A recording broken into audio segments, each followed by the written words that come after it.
A lot of us true crime fans are also horror film fans.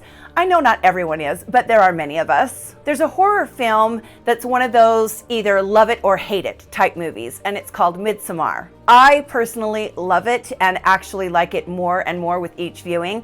If you haven't seen it, it's about a cult in Sweden that has this bizarre summer festival. And in the film, some American tourists go to make a documentary about that festival. Well, they have no idea what they're in for. At first glance, the cult seems like a utopia. The people are gorgeous and the festival takes place on this beautiful, flat, grassy area kind of nestled down between the Green Mountains. There's a maypole and there are sunset feasts, and it's all very, very beautiful. That's always how cults look from the outside. And that's how they get you. But then you look below the surface and you stay a while and you find out there is something very, very wrong going on. Well, if you think Midsommar is just a film, you'd be wrong. Ari Aster, the director and writer, actually based the film on some very real sets in Europe. And today we're talking about one of them. I also happen to have one of the most bizarre personal stories about this particular cult, and we will get into that. But come with me today as we walk through this very bizarre cult, a cult that looks beautiful on the outside, but is rife with absolute control, unbending and uncompromising beliefs, and most disturbingly, rabid anti-Semitism. This is the story of the cult of Anastasia. I'm your host, Stacy Lee. Let's begin.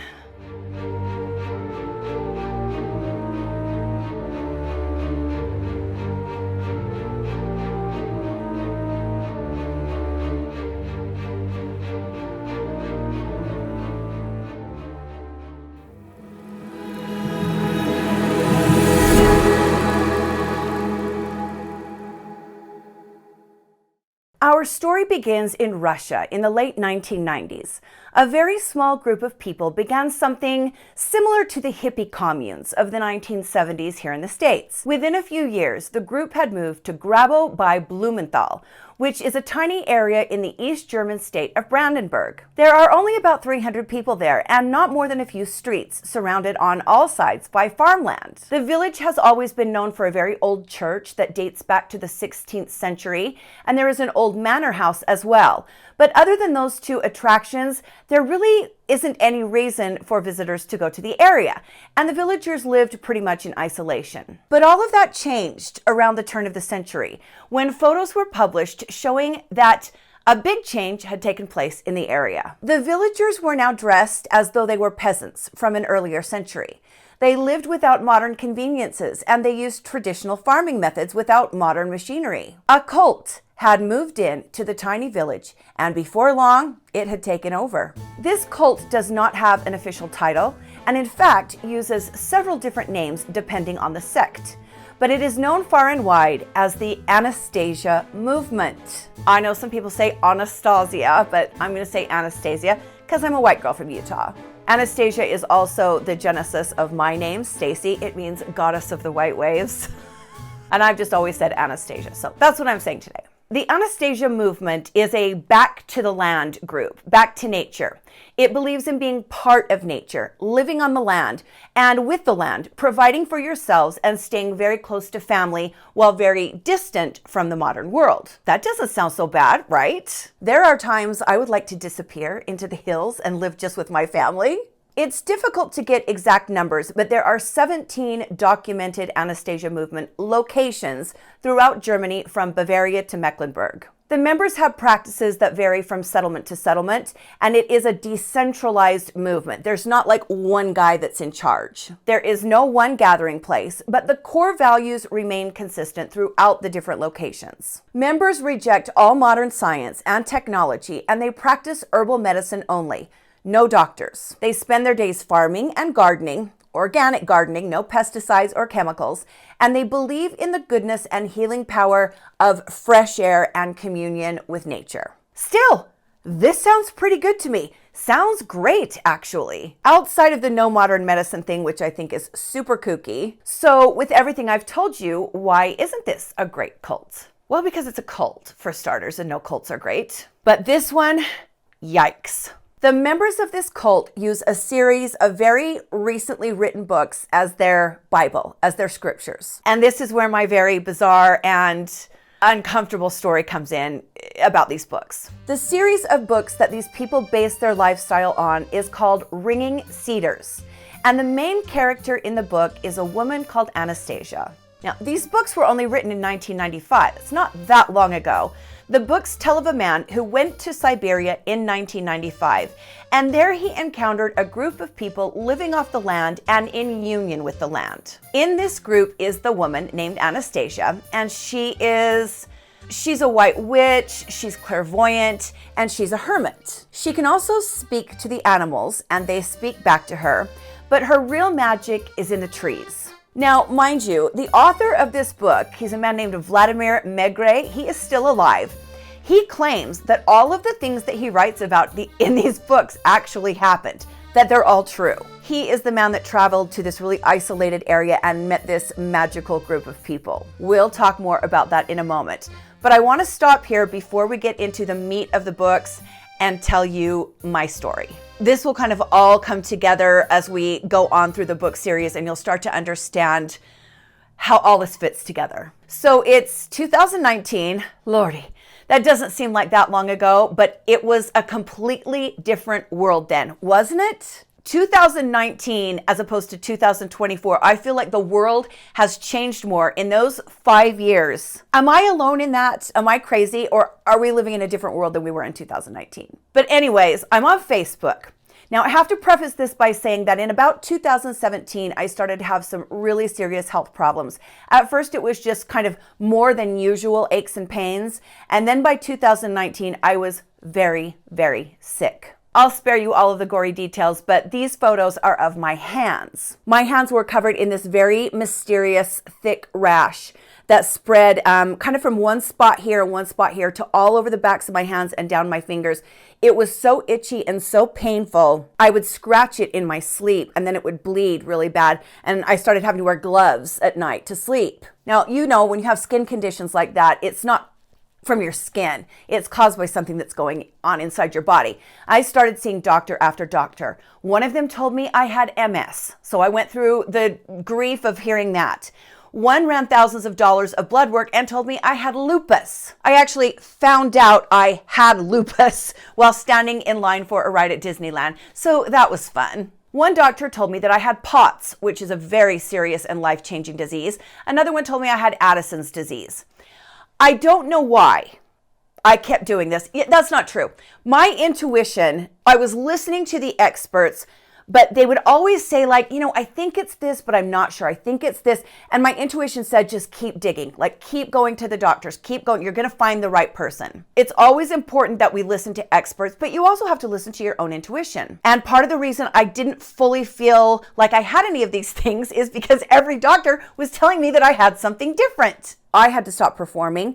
My life completely changed. I had to stop working out. I'm a person who's always exercised. I put on 35 pounds. I was so sick all the time, so nauseated, and so very much in pain. I couldn't get through a flight of stairs. I couldn't walk down a really long hallway. I kept telling my doctors, I'm turning into a rusted machine. My body is seizing up. So I really kind of mentally was not in a good place, and I had kind of lost myself, and that plays into this story as well. So I'm on Facebook, and I had made a post about how I would give anything to be able to exercise again. I've always been a person who works out, and I've never really liked it. I'm kind of one of those people. I remember Oprah once said, I hated working out yesterday, I hated it today, and I'll hate it tomorrow, but I'm still going to do it. That was me. When I quit teaching dance, I just always felt it was important to keep exercising. So I made this post about how I was so sick, I couldn't even walk up a flight of stairs, and I would give anything to be able to exercise. And the point of the post was, work out when you can and treat your body right, because you never know when you're going to lose it. So this woman comes on my Facebook posts, and she's telling me that she wants to help me. Now, I know of this woman. I didn't know her really well personally, but what I knew of her, she was on the board of nursing at IHC, which is our local hospital. She's an older lady. In fact, her daughter used to come kind of in and out of my dance classes. She never really signed up and stayed for long. She didn't really fit in with any of my other loyal long-term students. I'll just say that. But I knew her because her daughter had taken a few classes from me, and then I knew her because she was on the board of nursing at IHC. So this woman invites me to her house. Now, I am very much a homebody. I'm a very private person. I barely leave my house. I never go to other people's houses. So the fact that I accepted her invitation tells you just how desperate I was for help. I only knew this woman from my community. I don't think I've ever been in the same room with her more than a couple of times, but I was desperate for help, for relief from the pain. And I was, are you scared yet? Because you should be. I also think at the end of this story, you're going to have a better understanding of why I really have a hatred for people that prey on others when they're desperate, because I was desperate at this point. I'm not really saying she preyed on me, but I go to this woman's house. It's this very nice house that sits up on a hill in my town. Now the house is probably worth a couple $1 million. They probably bought it for $400,000 back in the day. But I walk through the house with her and she shows me all of her little rooms that she's got set up since all of her kids moved out. And I tell her how lovely her home is. And she's very kind and welcoming. And then she says, "Come into my massage room." I say, "Oh, I didn't know you were a massage therapist." And she says, "I'm not. I just like to give massages." What? Like, what? I just love rubbing naked people down with oil, even though I have no training. So we talked for a few minutes in her massage room, and I noticed that in this room, she's got these things hanging around on the walls and like set in the corners. One of them is this walking stick thing that's all decorated with like ribbons and bells and feathers. And she holds it up to me and starts moving it around me. I'm going to have a hard time getting through this. I have never really told this story out loud. I told my husband a little bit of it, but this is going to, okay. So this is a white lady, by the way. You know, I'm very much into Native American healing and stuff like that, but I think you have to be an indigenous person. Anyways, so she starts moving this stick, this fancy decorated stick that looks like it was made at homemaking night in Relief Society. And she's telling me that she is a witch and an intuitive healer, and that she and her sister have made these witches sticks that they use for divination, and she can tell people's illnesses. This is so crazy. There are so many kooks in Utah. Now, you guys, what you have to understand, not only is this woman a nurse, she's on the board of nursing, okay? But that's just the beginning. This woman is a hardcore Mormon. Everything she is saying to me in this massage room is 1,000% against the Mormon doctrine. I look through her shirt, it's a little test that we do. You can see people's garments. Mormons wear garments. It's their religious garment that goes under their clothes. She's got her garments on. That tells me she goes to the temple. That tells me she goes to church. So I'm like, she's wearing garments and telling me that she's a witch? This is like something that could get her disfellowshipped. Like, she could lose her temple recommend over this. But I have this thing that I call happy hostess syndrome, where I kind of freeze and fawn when I'm uncomfortable. Look, you can take the girl out of Mormonism, but you can't take the Mormonism out of the girl all the way. And when I get really uncomfortable, I get happy hostess syndrome. I just kind of fawn and freeze. It's like a survival mechanism that I have had to learn. So I'm in her house and I'm thinking, how much longer do I have to stay here until it's not rude to leave? We've already walked through the house. I've seen her witch accoutrement. How much longer do I have to stay? And then she tells me, "I want to give you a massage." When I tell you guys that had there been a window in this massage room, I might just have jumped through the glass, ripping the skin from my body. Like, I wanted to be invisible. I wanted to die. Now, if this were to happen to me today, I would just say, you know what? That is really nice of you, but I am just not comfortable with that. But back then, I was so broken down. I was so lost. I wasn't singing. I wasn't cooking. I was so very sick. And my self-esteem had really taken a hit. So what do? I freeze and fawn. She's like, "Take off your clothes and I'll come back in the room in a minute." I'm like, is this really happening? But she's a nurse. She's a nurse. It's not like she doesn't know anything about the human body. So I take my clothes off and she comes back in and she gives me a massage. The massage was actually the least weird part of this whole event. It was fine. It wasn't the best massage I've ever had, but it was fine.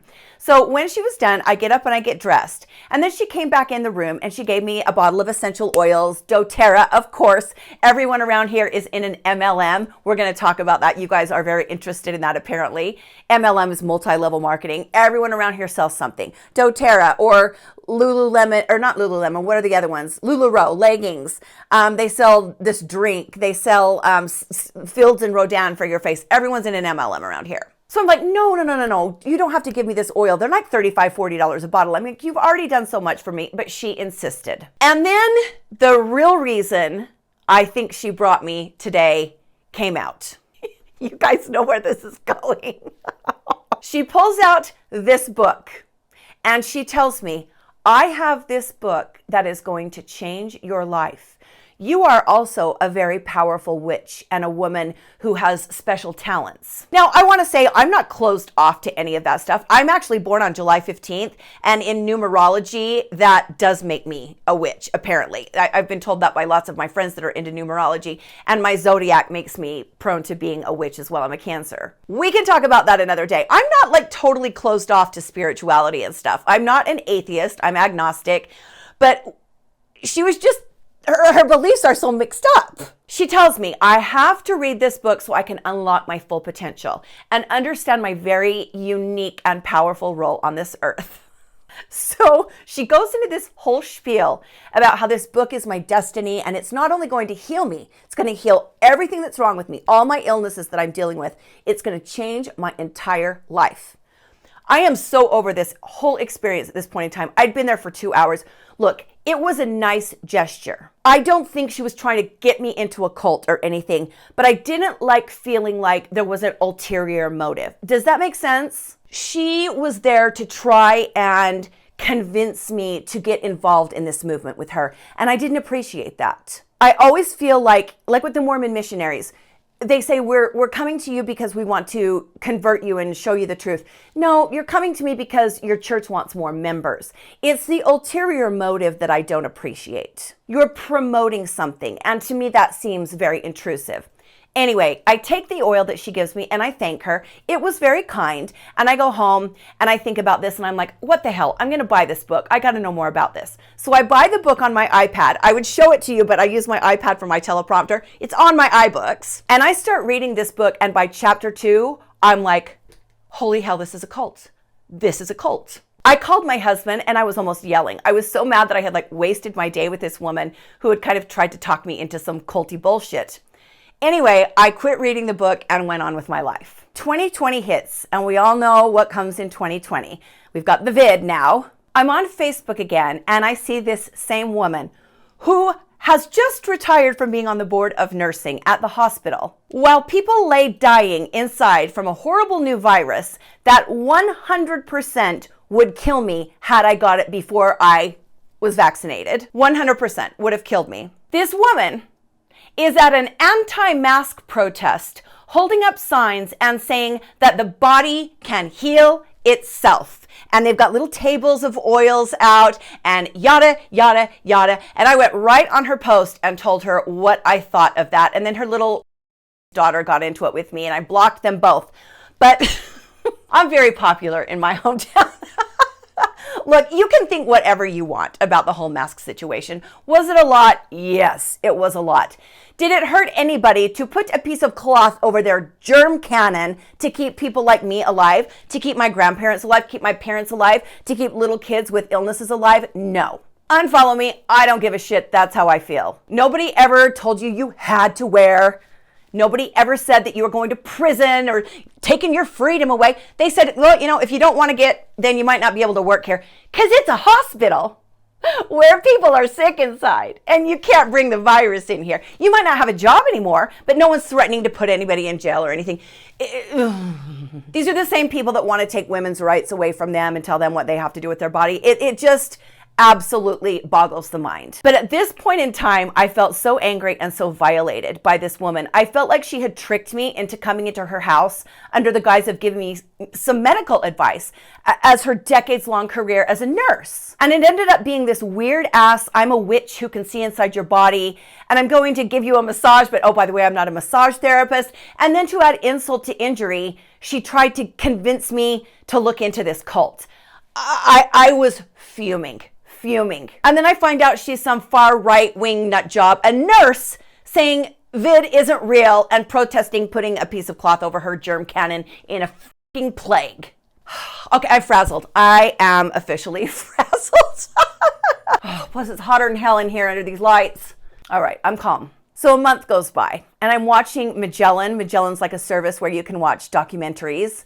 And what pops up? A documentary called The Ringing Cedars, a New Age Cult. And I'm like jumping up out of my chair. Like, what? What? Like before I saw the documentary on the cult, I knew it was some culty stuff, but I didn't know it was actually a cult. So I decided to go down the rabbit hole learning about this cult. And what I found out is so disgusting. Now, if you want to know anything about the Ringing Cedars books, just go on Goodreads and read the reviews. They are horrific and they're all true. The reviews say that the book is sexist, it's misogynistic, it's laughably stupid, it's poorly written, that Anastasia is a man's version of a Disney princess who has nymphomaniac sex drive while chastising women who have sex with their husbands. Yes, Anastasia's all about like free sex and stuff.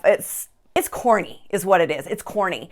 The people in the book are full of paranoia about the government, very Abrahamic religious doctrine that's mixed with kind of sci-fi garbage. And then there's just all this sex. I actually remember coming to one of the sex scenes in the book and just laughing out loud. It was like it was written by a 12-year-old.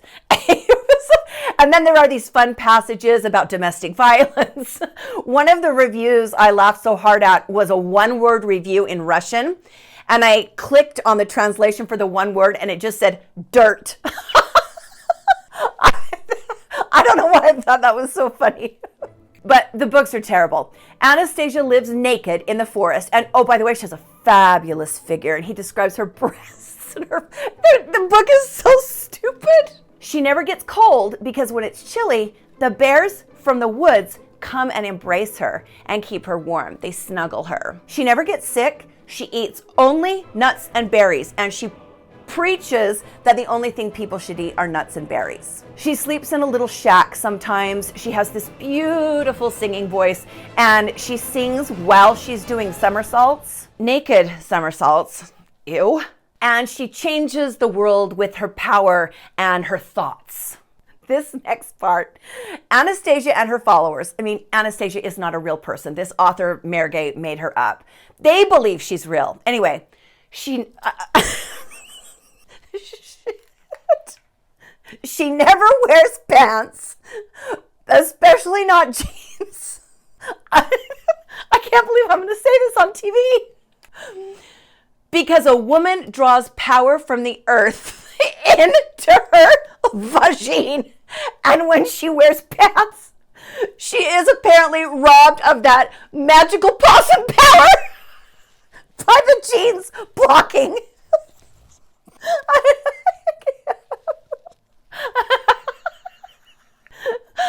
I'm gonna need a nap after this.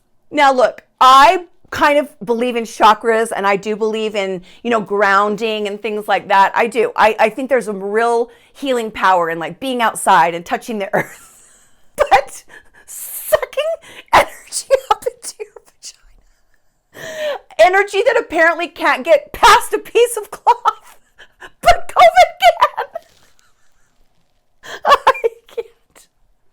I gotta take a break. A mask doesn't work against a virus, but jeans will block you from magical possum power.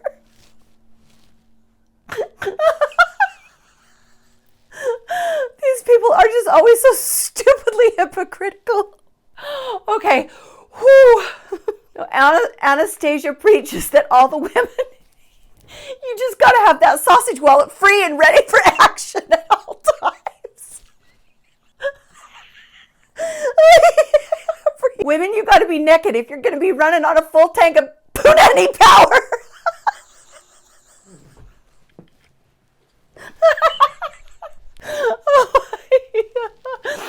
You know, there are times when I'm really glad it's just the same 500 of you that watch my channel, because you're very forgiving of me when I get like this.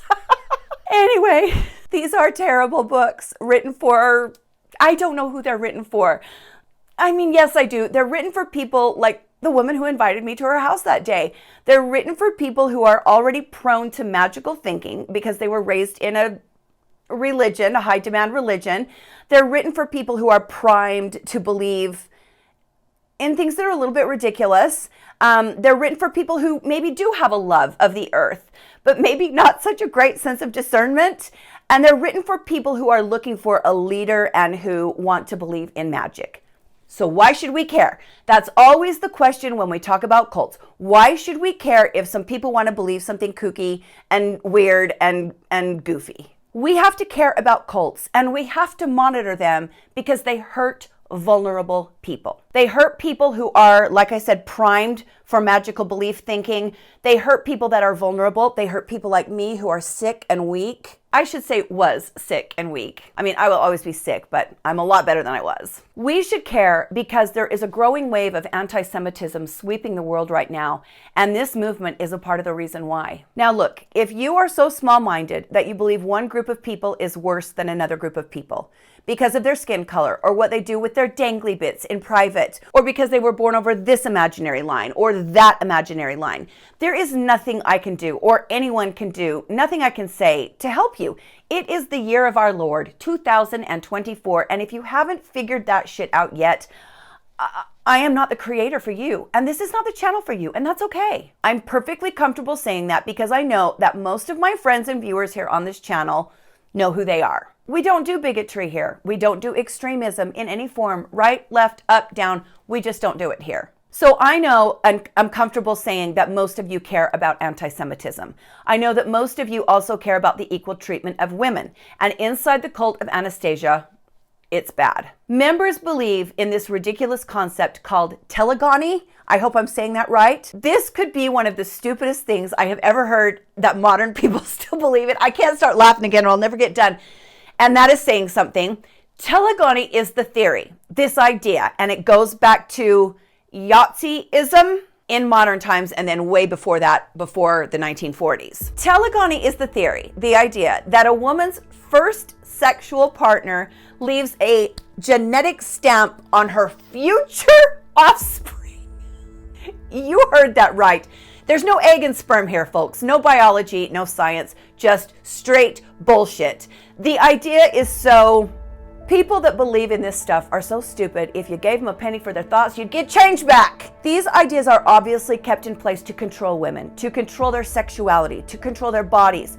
And it is incredibly damaging physiologically and psychologically, not to mention extremely sexist, putting women in a second-class citizen role by labeling them as marked by every sexual partner they have had. It's nauseating. The members of this cult also believe that all of mankind has been in this eternal world struggle with dark forces. It's time for my favorite guy, the devil. Here come the demons. We can't do cults without demons. But also in this particularly ridiculous belief system, Jews play a leading role in the forces of the dark, and it is very, very bigoted. Let's look at some of the group leaders. Marcus Krauss has ties to multiple far-right extremist groups, including the Ludendorffers, which, if you know anything about that group, they follow Erich Ludendorff, a World War I general who was very close to, can I say Hitler here? I don't even know.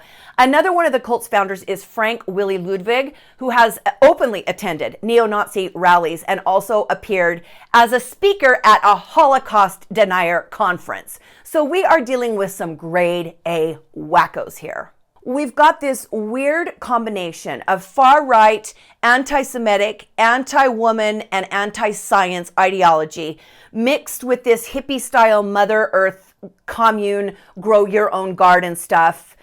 it's very troubling. Remember a couple of weeks ago, if I asked you if you wanted me to talk more about how we are seeing so many Mormons going off the deep end lately and why I think that's happening? By the way, I got a tidal wave of yes, you absolutely want to see that, and we're going to talk about it. Well, keep all of this in mind because this all ties into it. You've seen the crunchy mom movement, the moms that make their own baby food and won't get their kids vaccinated. You've seen that movement. There's a lot of that in Utah.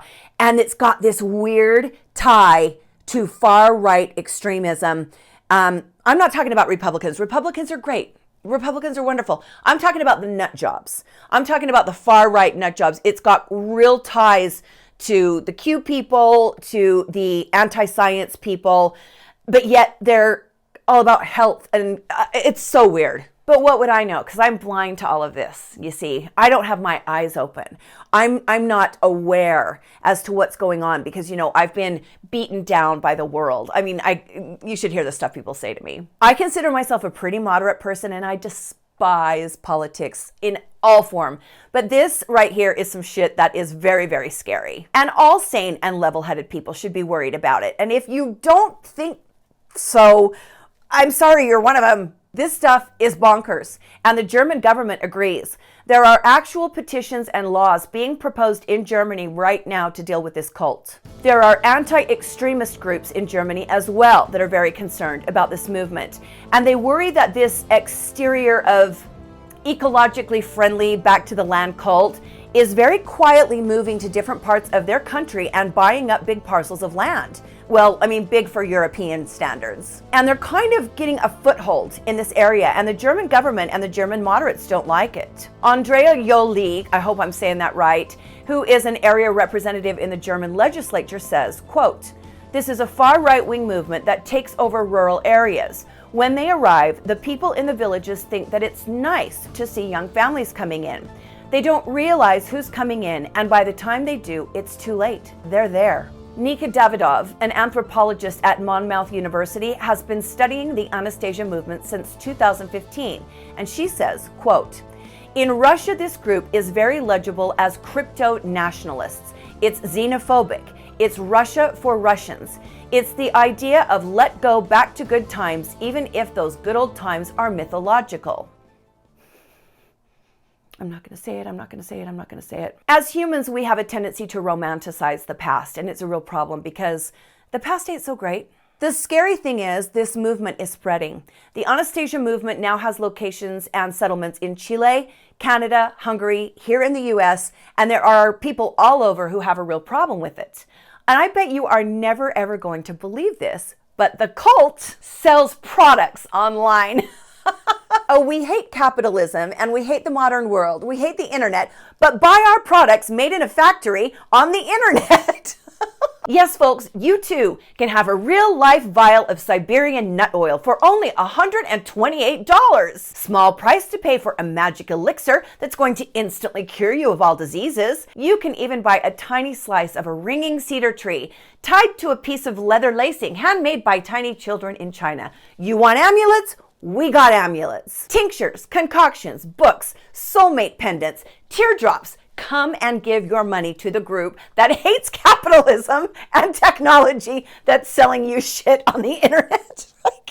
Such bullshit and harmless bullshit except for the really bad parts. And those really bad parts are bad. Let me read you a passage from the 6th book, the Book of Kin. It says, quote, "Historians, both ancient and modern, have said that the Jewish people have conspired against authority, that they have aspired to deceive everyone from the least unto the greatest. In the case of the poor, to try and trick them out of at least a little. In the case of the rich, to bring them to utter ruin." I mean, that is blatant anti-Semitism. In Book 7, The Energy of Life, Merge writes, "Jews have been persecuted for centuries in various countries of the world. Persecuted for what? For using any means they can to make as much money as possible, and many of them are successful." So now if you're successful and you try to do deals where you come out on top instead of losing money, you're evil? It should come as no surprise after the story I've told you that the Anastasians were and still are very involved in anti-masking and COVID denial movements, joining protests in Berlin against COVID measurements, where onlookers and reporters were shocked to see these hippies in their long robes and gowns standing shoulder to shoulder with neo-Nazis. The groups appear to be getting more extreme, not less. Many of them are now wearing lederhosen and homemade dresses. They're living in tents without any sort of plumbing or electricity. They grow and sell strawberries and herbs to make a little bit of money, and of course they sell all of these oils. The people are all very, very white, and most are very, very blonde, and they are blue-eyed. If this isn't giving you all kinds of bad 1940s vibes here, sorry, your radar's off. Blonde-haired and blue-eyed is the standard, and people with those particular features are highly prized above all others in the cult. Maybe one day I will tell you my story of playing in a place with a neo-Nazi band and being called all kinds of things for being a blonde-haired, blue-eyed person who is a traitor. It was fun. It was a fun night for me. The German government has partnered with some nonprofit groups, and they have began making some signs that they place in areas leaving the city, warning people about the cults that are cropping up all over the countryside. Some of the signs are made to warn people that this group, this Anastasia movement, is not as it appears on the outside. It's really quite scary when you think of it, because there is a growing number of lederhosen-wearing men and women who are, they got that foo-foo fuel going. And they're birthing little children of the corn crotch goblins running around in the German countryside, talking shit about our Jewish brothers and sisters. And until they do something dangerous, I guess we're going to have to wait and see what happens. I certainly hope that we have learned enough lessons from the past to nip this sort of behavior in the bud long before it gets to the point that it did in the 1940s. But it is indeed very scary, even though it's ridiculous and even though it's silly and clownish behavior, it's dangerous. The one positive thing I can wrap this all up with, I guess, is at least they're not on the internet. That might slow them down for a little while. Thank Anastasia for small favors. I need a nap. Look at me, I'm frazzled. Thank you so much for joining me today, my friends. I just love talking to you, and I can't wait to hear what you have to say about this one. Please hit the like button and subscribe to the channel if you want to see more from me. It helps a lot. You can also join my Patreon. We are raising money there to donate to police departments that have cold case DNA in storage that's never been tested. There are thousands of sexual assault kits sitting in refrigeration that have never been tested. We would like to pick some of those cases, donate the money. The kits cost between $500 and $750 each. Get them tested and maybe solve a crime. The other great thing that happens is we get that perpetrator's DNA in the system forever, and if they're linked to other crimes, we might help with those. Find me on Patreon. If you can do a couple dollars a month, that's great. And our fundraisers are starting this week. Keep your chin up. Winter's almost over. The spring is coming. Tomorrow is a new day. I know life is expensive right now and life is stressful, but you got this. You're part of this community, and I'm so happy that you're here. Stay safe, my friends, and be kind to each other, and I will see you next time on Dark Hearts with Stacy Lee. Bye.